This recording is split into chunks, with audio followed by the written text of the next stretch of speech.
और चलिए अब सुन लेते हैं प्रधानमंत्री नरेंद्र मोदी की मन की बात। नमस्कार, कोटि कोटि नमस्कार। और मैं कोटि कोटि नमस्कार इसलिए भी कह रहा हूं कि 100 करोड़ वैक्सीन डोज के बाद आज देश नए उत्साह, नई ऊर्जा से आगे बढ़ रहा है। हमारे वैक्सीन कार्यक्रम की सफलता भारत के सामर्थ्य को दिखाती है, सबके प्रयास के मंत्र की शक्ति को दिखाती है। साथियों, 100 करोड़ वैक्सीन डोज का आंकड़ा बहुत बड़ा जरूर है, लेकिन इससे लाखों छोटी छोटी प्रेरक और गर्व से भर देने वाली अनेक अनुभव, अनेक उदाहरण जुड़े हुए हैं। बहुत सारे लोग पत्र लिखकर मुझसे पूछ रहे हैं कि वैक्सीन की शुरुआत के साथ ही कैसे मुझे यह विश्वास हो गया था कि इस अभियान को इतनी बड़ी सफलता मिलेगी। मुझे ये दृढ़ विश्वास इसलिए था क्योंकि मैं अपने देश के लोगों की क्षमताओं से भली भांति परिचित हूं। मैं जानता था कि हमारे हेल्थ केयर वर्कर्स देशवासियों के टीकाकरण में कोई कोर कसर नहीं छोड़ेंगे। हमारे स्वास्थ्य कर्मियों ने अपने अथक परिश्रम और संकल्प से एक नई मिसाल पेश की। उन्होंने इनोवेशन के साथ अपने दृढ़ निश्चय से मानवता की सेवा का एक नया मानदंड स्थापित किया। उनके बारे में अनगिनत उदाहरण है जो बताते हैं कि कैसे उन्होंने तमाम चुनौतियों को पार करते हुए अधिक से अधिक लोगों को सुरक्षा कवच प्रदान किया। हमने कई बार अखबारों में पढ़ा है, बाहर भी सुना है कि इस काम को करने के लिए हमारे इन लोगों ने कितनी मेहनत की है। एक से बढ़कर एक अनेक प्रेरक उदाहरण हमारे सामने है। मैं आज मन की बात के श्रोताओं को उत्तराखंड के बागेश्वर की एक ऐसी ही एक हेल्थ वर्कर पूनम नौटियाल जी से मिलवाना चाहता हूं। साथियों, ये बागेश्वर उत्तराखंड की उस धरती से है जिस उत्तराखंड ने 100% पहला डोज लगाने का काम पूरा कर दिया है। उत्तराखंड सरकार भी इसके लिए अभिनंदन की अधिकारी है क्योंकि बहुत दुर्गम क्षेत्र है, कठिन क्षेत्र है। वैसे ही हिमाचल ने भी ऐसी कठिनाइयों में 100% डोज का काम कर लिया है। मुझे बताया गया है कि पूनम जी ने अपने क्षेत्र के लोगों के वैक्सीनेशन के लिए दिन रात मेहनत की है। पूनम जी नमस्ते। सर प्रणाम। पूनम जी, अपने बारे में बताइए जरा देश के श्रोताओं को। सर मैं पूनम नौटियाल हूँ। सर मैं उत्तराखंड के बागेश्वर डिस्ट्रिक्ट में चामी कोराली सेंटर में कार्यरत हूँ। सर मैं एक एएनएम हूँ। पूनम जी, मेरा सौभाग्य है, मुझे बागेश्वर आने का अवसर मिला था। वो एक प्रकार से तीर्थ क्षेत्र रहा है, तो वहाँ पुरातन मंदिर वगैरह भी मैं बहुत प्रभावित हुआ था कि उस सदियों पहले कैसे लोगों ने काम किया होगा। हाँ जी सर। पूनम जी, क्या आपने अपने क्षेत्र के सभी लोगों का वैक्सीनेशन करवा लिया है?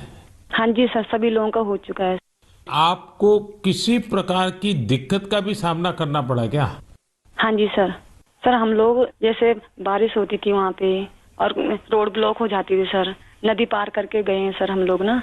और सर घर घर गए हैं, जैसे एनएचसीवीसी के अंतर्गत हम लोग घर घर गए हैं जो लोग सेंटर में नहीं आ सकते थे, जैसे बुजुर्ग लोग और दिव्यांग लोग, गर्भवती महिलाएं, धात्री महिलाएं, ये लोग सर।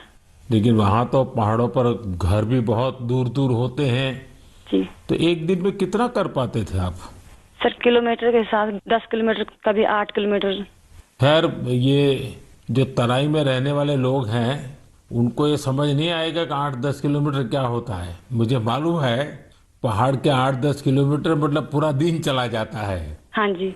लेकिन एक दिन में, क्योंकि बड़ा मेहनत का काम है और वैक्सीनेशन का सारा सामान उठा करके जाना, आपके साथ कोई सहायक रहते थे कि नहीं? हाँ जी, टीम मेंबर हम लोग 5 लोग रहते सर ना। हाँ। तो उसमें डॉक्टर हो गए, फिर एएनएम हो गई, फार्मासिस्ट हो गए, आशा हो गई और डाटा एंट्री ऑपरेटर हो गए। अच्छा, वो डाटा एंट्री वहाँ कनेक्टिविटी मिल जाती थी या फिर बागेश्वर आने के बाद करते थे? सर कहीं कहीं मिल जाती है, कहीं कहीं बागेश्वर आने के बाद करते थे हम लोग। अच्छा, मुझे बताया गया है पूनम जी कि आपने आउट ऑफ द वे जाकर लोगों का टीका लगवाया। ये क्या कल्पना आई आपके मन में, विचार कैसे आया और कैसे किया आपने? हम लोगों ने पूरी टीम ने संकल्प लिया था कि हम लोग एक भी व्यक्ति छूटना नहीं चाहिए, हमारे देश से कोरोना बीमारी दूर भागनी चाहिए। मैंने और आशा ने मिलकर प्रत्येक व्यक्ति के हम लोगों ने गांव वाइज ड्यू लिस्ट बनाई, फिर उसके हिसाब से जो लोग सेंटर में आए उनको सेंटर में लगाया, फिर हम लोग घर घर गए हैं सर। फिर उसके बाद जो लोग छूटे हुए थे, जो लोग नहीं आ पाते सेंटर में। अच्छा, लोगों को समझाना पड़ता था? हाँ जी, समझाया। हाँ जी। लोगों का उत्साह है अभी भी वैक्सीन लेने का? हाँ जी सर, हाँ जी। अब तो सर लोग समझ गए हैं। फर्स्ट में बहुत दिक्कत हुई हम लोगों को समझाना पड़ता था कि ये जो वैक्सीन है सुरक्षित है और असरदार है। हम लोग भी लगा चुके हैं, तो हम लोग तो ठीक हैं, आपके सामने हैं, और हमारे स्टाफ ने सबने लगा लिया है, तो हम लोग ठीक हैं। कहीं पर वैक्सीन लगने के बाद किसी की शिकायत आई बाद में? नहीं सर, ऐसा कुछ नहीं हुआ। कुछ नहीं हुआ जी। सबको संतोष था? हाँ जी। कि ठीक हो गया? हाँ जी। चलिए, आपने बहुत बड़ा काम किया है और मैं जानता हूँ ये पूरा क्षेत्र कितना कठिन है, और पैदल चलना, पहाड़ों पे, एक पहाड़ पे जाओ, फिर नीचे उतरो, फिर दूसरे पहाड़ पे जाओ, घर भी दूर दूर, उसके बावजूद भी आपने इतना बढ़िया काम किया है। धन्यवाद सर, मेरे सौभाग्य सर, आपसे बात हुई मेरी। आप जैसे लाखों हेल्थ वर्कर्स ने, उनके परिश्रम की वजह से ही भारत 100 करोड़ वैक्सीन डोज का पड़ाव पार कर सका है। आज मैं सिर्फ आपका ही आभार व्यक्त नहीं कर रहा हूँ, बल्कि हर उस भारतवासी का आभार व्यक्त कर रहा हूँ जिसने सबको वैक्सीन, मुफ्त वैक्सीन अभियान को इतनी ऊंचाई दी, कामयाबी दी। आपको, आपके परिवार को मेरी बहुत बहुत शुभकामनाएं। मेरे प्यारे देशवासियों, आप जानते ही हैं कि अगले रविवार 31 अक्टूबर को सरदार पटेल जी की जन्म जयंती है। मन की बात के हर श्रोता की तरफ से और मेरी तरफ से मैं लौह पुरुष को नमन करता हूं। साथियों, 31 अक्टूबर को हम राष्ट्रीय एकता दिवस के रूप में मनाते हैं। हम सभी का दायित्व है कि हम एकता का संदेश देने वाली किसी न किसी गतिविधि से जरूर जुड़े। आपने देखा होगा, हाल ही में गुजरात पुलिस ने कच्छ के लखपत किले से स्टैच्यू ऑफ यूनिटी तक बाइक रैली निकाली है। त्रिपुरा पुलिस के जवान तो एकता दिवस मनाने के लिए त्रिपुरा से स्टैच्यू ऑफ यूनिटी तक बाइक रैली कर रहे हैं, यानी पूरब से चलकर पश्चिम तक देश को जोड़ रहे हैं। जम्मू कश्मीर पुलिस के जवान भी उरी से पठानकोट तक ऐसी ही बाइक रैली निकालकर देश की एकता का संदेश दे रहे हैं। मैं इन सभी जवानों को सैल्यूट करता हूं। जम्मू कश्मीर के ही कुपवाड़ा जिले की कई बहनों के बारे में भी मुझे पता चला है। ये बहनें कश्मीर में सेना और सरकारी दफ्तरों के लिए तिरंगा सिलने का काम कर रही हैं। ये काम देशभक्ति की भावना से भरा हुआ है। मैं इन बहनों के जज्बे की सराहना करता हूं। आपको भी भारत की एकता के लिए, भारत की श्रेष्ठता के लिए कुछ न कुछ जरूर करना चाहिए। देखिएगा, आपके मन को कितनी संतुष्टि मिलती है। साथियों, सरदार साहब कहते थे कि हम अपने एकजुट उद्यम से ही देश को नई महान ऊंचाइयों तक पहुंचा सकते हैं। अगर हम में एकता नहीं हुई तो हम खुद को नई नई विपदाओं में फंसा देंगे। यानी राष्ट्रीय एकता है तो ऊंचाई है, विकास है। हम सरदार पटेल जी के जीवन से, उनके विचारों से बहुत कुछ सीख सकते हैं। देश के सूचना और प्रसारण मंत्रालय ने भी हाल ही में सरदार साहब पर एक पिक्टोरियल बायोग्राफी भी पब्लिश की है। मैं चाहूंगा कि हमारे सभी युवा साथी इसे जरूर पढ़ें। इससे आपको दिलचस्प अंदाज में सरदार साहब के बारे में जानने का अवसर मिलेगा। प्यारे देशवासियों, जीवन निरंतर प्रगति चाहता है, विकास चाहता है, ऊंचाइयों को पार करना चाहता है। विज्ञान भले ही आगे बढ़ जाए, प्रगति की गति कितनी ही तेज हो जाए, भवन कितने ही भव्य बन जाए, लेकिन फिर भी जीवन अधूरापन अनुभव करता है। लेकिन जब इनमें गीत, संगीत, कला, नाट्य, नृत्य, साहित्य जुड़ जाता है तो इनकी आभा, इनकी जीवंतता अनेक गुना बढ़ जाती है। एक प्रकार से जीवन को सार्थक बनना है तो ये सब होना भी उतना ही जरूरी होता है। इसलिए ही कहा जाता है कि सभी विधाएं हमारे जीवन में एक कैटालिस्ट का काम करती है, हमारी ऊर्जा बढ़ाने का काम करती है। मानव मन के अंतर मन को विकसित करने में, हमारे अंतर मन की यात्रा का मार्ग बनाने में भी गीत, संगीत और विभिन्न कलाओं की बड़ी भूमिका होती है। और उनकी एक बड़ी ताकत ये होती है कि इन्हें न समय बांध सकता है, न सीमा बांध सकती है और न ही मत मतांतर बांध सकता है। अमृत महोत्सव में भी अपनी कला, संस्कृति, गीत, संगीत के रंग अवश्य भरने चाहिए।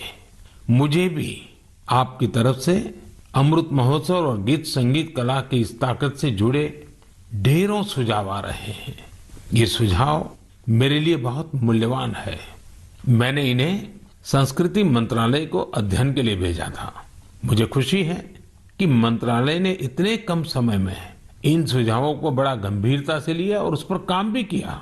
इन्हीं में से एक सुझाव है देशभक्ति के गीतों से जुड़ी प्रतियोगिता।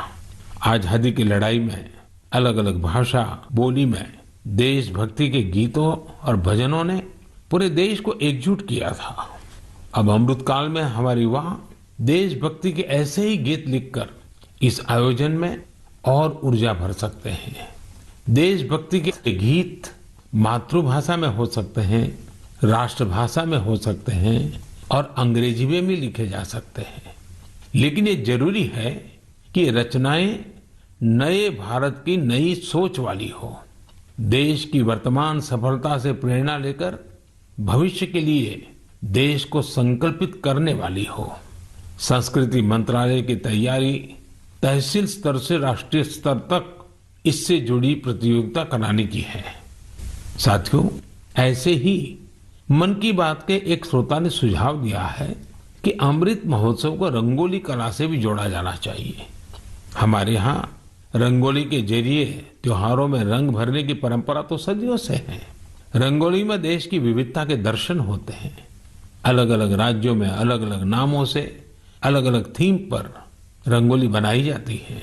इसलिए संस्कृति मंत्रालय इससे भी जुड़ा एक नेशनल कंपटीशन करने जा रहा है। आप कल्पना करिए, जब आजादी के आंदोलन से जुड़ी रंगोली बनेगी, लोग अपने द्वार पर, दीवार पर किसी आजादी के मतवाले का चित्र बनाएंगे, आजादी की इस घटना को रंगों से दिखाएंगे, तो अमृत महोत्सव का भी रंग और बढ़ जाएगा। साथियों, एक और विधा हमारे यहाँ लोरी की भी है। हमारे यहाँ लोरी के जरिए छोटे बच्चों को संस्कार दिए जाते हैं, संस्कृति से उनका परिचय करवाया जाता है। लोरी की भी अपनी विविधता है, तो क्यों न हम अमृतकाल में इस कला को भी पुनर्जीवित करें और देशभक्ति से जुड़ी ऐसी लोरियां लिखें, कविताएं, गीत, कुछ न कुछ जरूर लिखें जो बड़ी आसानी से हर घर में माताएं अपने छोटे छोटे बच्चों को सुना सके। इन लोरियों में आधुनिक भारत का संदर्भ हो, 21वीं सदी के भारत के सपनों का दर्शन हो, उसका संदर्भ हो। आप सब श्रोताओं के सुझाव के बाद मंत्रालय ने इससे जुड़ी प्रतियोगिता भी कराने का निर्णय लिया है। साथियों, ये तीनों प्रतियोगिताएं 31 अक्टूबर को सरदार साहब की जयंती से शुरू होने जा रही हैं। आने वाले दिनों में संस्कृति मंत्रालय इससे जुड़ी सारी जानकारी देगा। ये जानकारी मंत्रालय की वेबसाइट पर भी रहेगी और सोशल मीडिया पर भी दी जाएगी। मैं चाहूंगा कि आप सभी इससे जुड़े, हमारे युवा साथी जरूर इसमें अपनी कला का, अपनी प्रतिभा का प्रदर्शन करें। इससे आपके इलाके की कला और संस्कृति भी देश के कोने कोने तक पहुंचेगी। आपकी कहानियां पूरा देश सुनेगा। प्यारे देशवासियों, इस समय हम अमृत महोत्सव में देश के वीर बेटे बेटियों को, उन महान पुण्य आत्माओं को याद कर रहे हैं। अगले महीने 15 नवंबर को हमारे देश के ऐसे ही महापुरुष, वीर योद्धा भगवान बिरसा मुंडा जी की जन्म जयंती आने वाली है। भगवान बिरसा मुंडा को धरती आबा भी कहा जाता है। क्या आप जानते हैं कि इसका अर्थ क्या होता है? इसका अर्थ है धरती पिता। भगवान बिरसा मुंडा ने जिस तरह अपनी संस्कृति, अपने जंगल, अपनी जमीन की रक्षा के लिए संघर्ष किया वो धरती आबा ही कर सकते थे। उन्होंने हमें अपनी संस्कृति और जड़ों के प्रति गर्व करना सिखाया। विदेशी हुकूमत ने उन्हें कितनी धमकियां दी, कितना दबाव बनाया, लेकिन उन्होंने आदिवासी संस्कृति को नहीं छोड़ा। प्रकृति और पर्यावरण से अगर हमें प्रेम करना सीखना है तो उसके लिए भी धरती आबा भगवान बिरसा मुंडा हमारी बहुत बड़ी प्रेरणा है। उन्होंने विदेशी शासन के हर उस नीति का पुरजोर विरोध किया जो पर्यावरण को नुकसान पहुंचाने वाली थी। गरीबी और मुसीबत से घिरे लोगों की मदद करने में भगवान बिरसा मुंडा हमेशा आगे रहे। उन्होंने सामाजिक बुराइयों को खत्म करने के लिए समाज को जागरूक भी किया। उल गुलान आंदोलन में उनके नेतृत्व को भला कौन भूल सकता है। इस आंदोलन ने अंग्रेजों को झकझोर कर रख दिया था, जिसके बाद अंग्रेजों ने भगवान बिरसा मुंडा पर बहुत बड़ा इनाम रखा था। ब्रिटिश हुकूमत ने उन्हें जेल में डाला। उन्हें इस कदर प्रताड़ित किया गया कि 25 साल से भी कम उम्र में वो हमें छोड़ गए। वो हमें छोड़कर गए, लेकिन केवल शरीर से। जनमानस में तो भगवान बिरसा मुंडा हमेशा हमेशा के लिए रचे बसे हुए हैं। लोगों के लिए उनका जीवन एक प्रेरणा शक्ति बना हुआ है। आज भी उनके साहस और वीरता से भरे लोकगीत और कहानियां भारत के मध्य इलाके में बेहद लोकप्रिय हैं। मैं धरती आबा बिरसा मुंडा को नमन करता हूं और युवाओं से आग्रह करता हूं कि उनके बारे में और पढ़ें।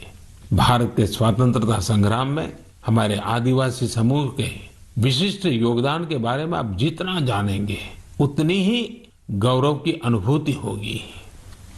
मेरे प्यारे देशवासियों, आज 24 अक्टूबर को यूएन डे यानी संयुक्त राष्ट्र दिवस मनाया जाता है। ये वो दिन है जब संयुक्त राष्ट्र का गठन हुआ था। संयुक्त राष्ट्र की स्थापना के समय से ही भारत इससे जुड़ा रहा है। क्या आप जानते हैं कि भारत ने आजादी से पहले 1945 में ही संयुक्त राष्ट्र के चार्टर पर हस्ताक्षर किए थे। संयुक्त राष्ट्र से जुड़ा एक अनोखा पहलू ये है कि संयुक्त राष्ट्र का प्रभाव और उसकी शक्ति बढ़ाने में भारत की नारी शक्ति ने बड़ी भूमिका निभाई है। 1947-48 में जब यूएन ह्यूमन राइट्स का यूनिवर्सल डिक्लेरेशन तैयार हो रहा था तो उस डिक्लेरेशन में लिखा जा रहा था all man are created equal, लेकिन भारत के एक डेलीगेट ने इस पर आपत्ति जताई और फिर यूनिवर्सल डिक्लेरेशन में लिखा गया all human beings are created equal. ये बात जेंडर इक्वलिटी की भारत की सदियों पुरानी परंपरा के अनुरूप थी। क्या आप जानते हैं कि श्रीमती हंसा मेहता वो डेलीगेट थी जिनकी वजह से ये संभव हो पाया। उसी दौरान एक अन्य डेलीगेट श्रीमती लक्ष्मी मेनन ने जेंडर इक्वलिटी के मुद्दे पर जोरदार तरीके से अपनी बात रखी थी। यही नहीं, 1953 में श्रीमती विजया लक्ष्मी पंडित यूएन जनरल असेंबली की पहली महिला प्रेसिडेंट भी बनी थी। साथियों, हम उस भूमि के लोग हैं जो ये विश्वास करते हैं, जो ये प्रार्थना करते हैं, ओम द्यौ शांति ही, अंतरिक्षम शांति ही, पृथ्वी शांति, आपः शांति, औषधय शांति, वनस्पतय शांति, विश्वे देवा शांति, ब्रह्म शांति, सर्वम शांति, शांति एव शांति, सामा शांति रेधि, ओम शांति शांति शांति। भारत ने सदैव विश्व शांति के लिए काम किया है। हमें इस बात का गर्व है कि भारत 1950 के दशक से लगातार संयुक्त राष्ट्र शांति मिशन का हिस्सा रहा है। गरीबी हटाने, क्लाइमेट चेंज और श्रमिकों से संबंधित मुद्दों के समाधान में भी भारत अग्रणी भूमिका निभा रहा है। इसके अलावा योग और आयुष को लोकप्रिय बनाने के लिए भारत WHO यानी वर्ल्ड हेल्थ ऑर्गेनाइजेशन के साथ मिलकर काम कर रहा है। मार्च 2021 में WHO ने घोषणा की थी कि भारत में पारंपरिक चिकित्सा के लिए एक ग्लोबल सेंटर स्थापित किया जाएगा। साथियों, संयुक्त राष्ट्र के बारे में बात करते हुए आज मुझे अटल जी के शब्द भी याद आ रहे हैं। 1977 में उन्होंने संयुक्त राष्ट्र को हिंदी में संबोधित कर इतिहास रच दिया था। आज मैं मन की बात के श्रोताओं को अटल जी के उस संबोधन का एक अंश सुनाना चाहता हूं। सुनिए अटल जी की ओजस्वी आवाज। यहां मैं राष्ट्रों की सत्ता और महत्ता के बारे में नहीं सोच रहा हूं। आम आदमी की प्रतिष्ठा और प्रगति मेरे लिए कहीं अधिक महत्व रखती है। अंततः हमारी सफलताएं और असफलताएं केवल एक ही मापदंड से नापी जानी चाहिए कि क्या हम पूरे मानव समाज, वस्तुतः हर नर नारी और बालक के लिए न्याय और गरिमा की आश्वस्ति देने में प्रयत्नशील हैं। साथियों, अटल जी की ये बातें हमें आज भी दिशा दिखाती हैं। इस धरती को एक बेहतर और सुरक्षित प्लेनेट बनाने में भारत का योगदान विश्व भर के लिए बहुत बड़ी प्रेरणा है। मेरे प्यारे देशवासियों, अभी कुछ दिन पहले ही 21 अक्टूबर को हमने पुलिस स्मृति दिवस मनाया है। पुलिस के जिन साथियों ने देश सेवा में अपने प्राण न्यौछावर किए हैं, इस दिन हम उन्हें विशेष तौर पर याद करते हैं। मैं आज अपने इन पुलिसकर्मियों के साथ ही उनके परिवारों को भी याद करना चाहूंगा।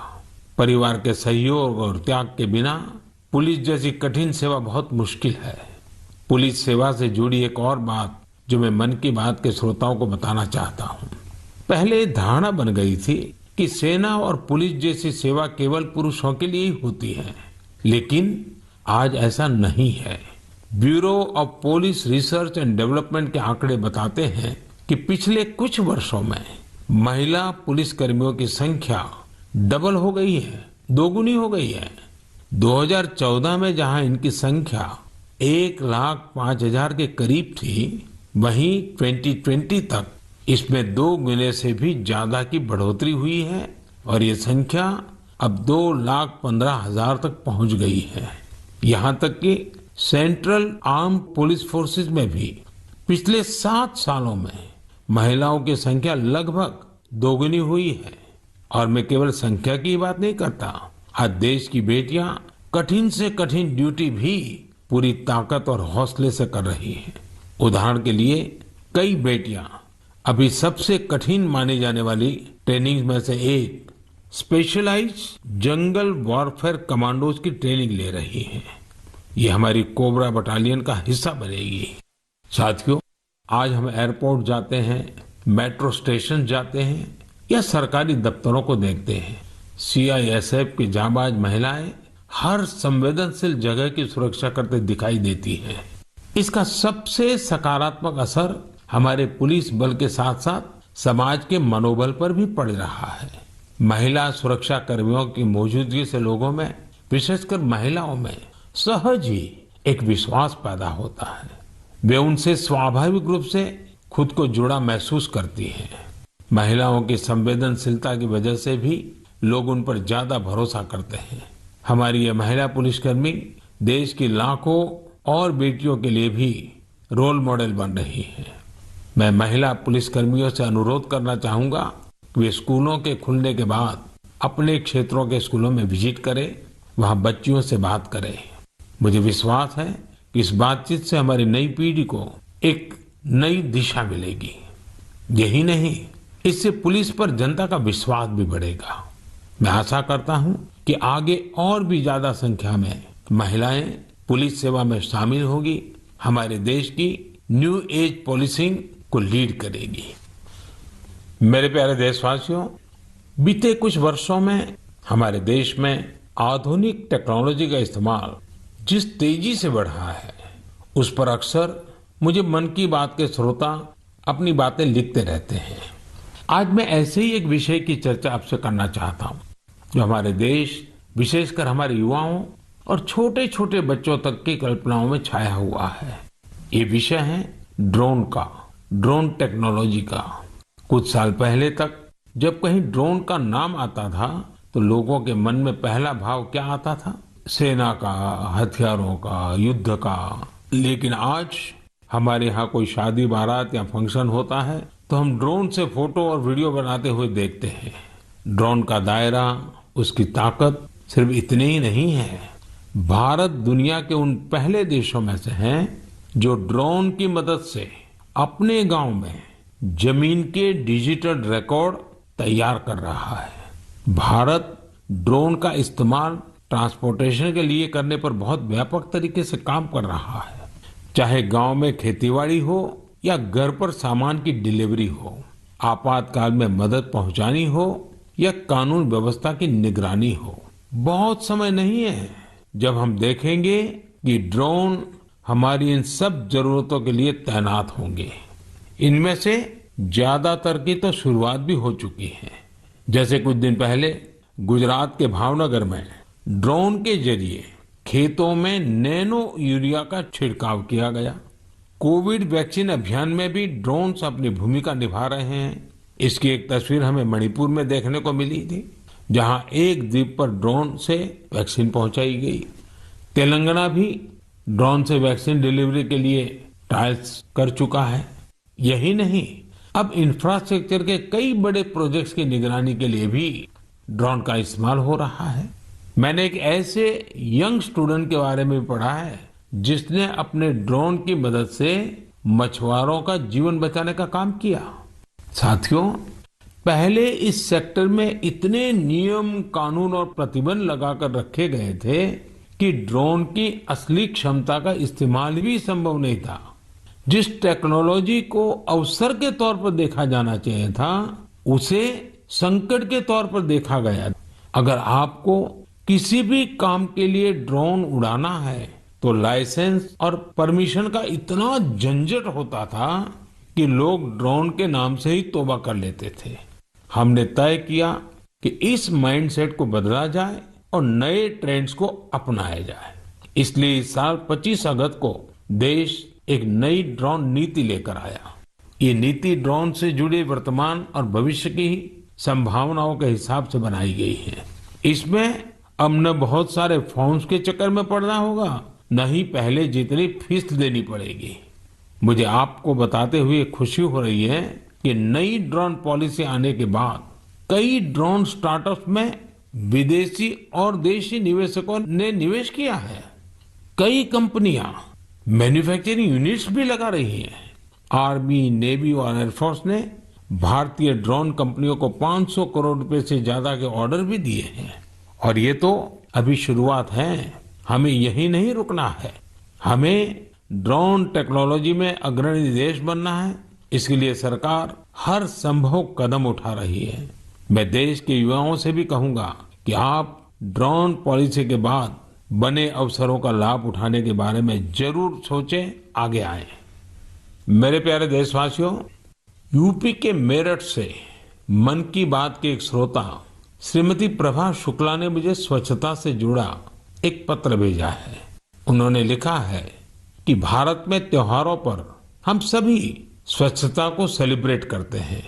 वैसे ही अगर हम स्वच्छता को हर दिन की आदत बना लें तो पूरा देश स्वच्छ हो जाएगा। मुझे प्रभा जी की बात बहुत पसंद आई। वाकई जहाँ सफाई है वहाँ स्वास्थ्य है, जहाँ स्वास्थ्य है वहाँ सामर्थ्य है, और जहाँ सामर्थ्य है वहाँ समृद्धि है। इसलिए तो देश स्वच्छ भारत अभियान पर इतना जोर दे रहा है।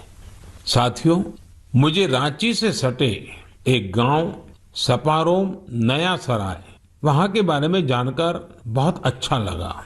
इस गांव में एक तालाब हुआ करता था, लेकिन लोग इस तालाब वाली जगह को खुले में शौच के लिए इस्तेमाल करने लगे थे। स्वच्छ भारत अभियान के तहत जब सबके घर में शौचालय बन गया तो गांव वालों ने सोचा कि क्यों न गांव को स्वच्छ करने के साथ साथ सुंदर बनाया जाए। फिर क्या था, सबने मिलकर तालाब वाली जगह पर पार्क बना दिया। आज वो जगह लोगों के लिए, बच्चों के लिए एक सार्वजनिक स्थान बन गई है। इससे पूरे गांव के जीवन में बहुत बड़ा बदलाव आया है। मैं आपको छत्तीसगढ़ के देऊर गांव की महिलाओं के बारे में भी बताना चाहता हूँ। यहाँ की महिलाएं एक स्वयं सहायता समूह चलाती हैं और मिलजुल कर गांव के चौक चौराहों, सड़कों और मंदिरों की सफाई करती हैं। साथियों, यूपी के गाजियाबाद के रामवीर तंवर जी को लोग पॉन्डमैन के नाम से जानते हैं। रामवीर जी तो मैकेनिकल इंजीनियरिंग की पढ़ाई करने के बाद नौकरी कर रहे थे, लेकिन उनके मन में स्वच्छता की ऐसी अलग जगी कि वो नौकरी छोड़कर तालाबों की सफाई में जुट गए। रामवीर जी अब तक कितने ही तालाबों की सफाई करके उन्हें पुनर्जीवित कर चुके हैं। साथियों, स्वच्छता के प्रयास तभी पूरी तरह सफल होते हैं जब हर नागरिक स्वच्छता को अपनी जिम्मेदारी समझे।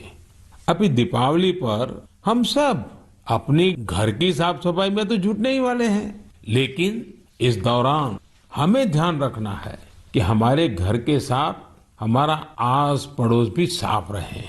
ऐसा नहीं होना चाहिए कि हम अपना घर तो साफ करें, लेकिन हमारे घर की गंदगी हमारे घर के बाहर हमारी सड़कों पर पहुंच जाए। और हाँ, मैं जब स्वच्छता की बात करता हूं तब कृपा करके सिंगल यूज प्लास्टिक से मुक्ति की बात हमें कभी भी भूलना नहीं है। तो आइए हम संकल्प लें कि स्वच्छ भारत अभियान के उत्साह को कम नहीं होने देंगे। हम सब मिलकर अपने देश को पूरी तरह स्वच्छ बनाएंगे और स्वच्छ रखेंगे। मेरे प्यारे देशवासियों, अक्टूबर का पूरा महीना ही त्योहारों के रंगों में रंगा रहा है और अब से कुछ दिन बाद दिवाली तो आ ही रही है। दिवाली, उसके बाद फिर गोवर्धन पूजा, फिर भाई दूज, ये 3 त्योहार तो होंगे ही होंगे।